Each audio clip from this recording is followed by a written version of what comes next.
নেদারল্যান্ডের সাথে এই যে প্রস্তুতি হিসেবেই তো ধরা হয়েছে এই সিরিজটাকে আমরা দেখেছি, আপনিও যখন বোর্ডে ছিলেন তখন এরকম দলকে এনে প্রস্তুতি নেওয়া হতো, সেটা নিয়েও সমালোচনা হতো তখন, এবারও সমালোচনা হচ্ছে।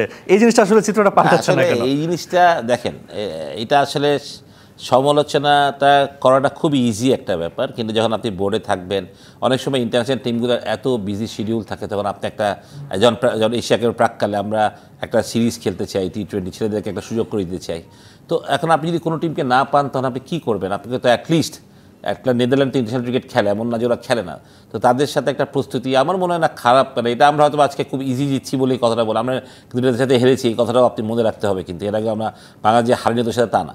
বাট ঠিক আছে, আমার মনে হয় যে একটা প্রস্তুতি ছিল, একটা বিদেশি দল, এনিবে একটা বিদেশি দল, অপরিচিত বোলার, তাদের অপরিচিত ব্যাটসম্যানকে আবার বল করছে, তো এই প্রস্তুতিটা একদমই খারাপ না। তো যদি আজকে আমরা পাকিস্তানকে পেতাম বা শ্রীলঙ্কাকে পেতাম বা ইন্ডিয়াকে পেতাম, তাহলে আমরা সেটাই খেলতাম হয়তো বা।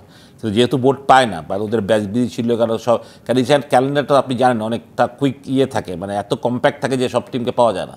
তো আসলে সমালোচনা কিছু নাই, আমরা আশা করি যে আমরা যতটুকু খেলা দেখলাম ছেলেদের, এরকম ডমিনেশন দিয়ে ক্রিকেট খেলুক, সেটাই চাই। এশিয়া কাপে গিয়ে এই গ্রিসের ক্রিকেটটাই খেলুক, সেটাই আশা করবো।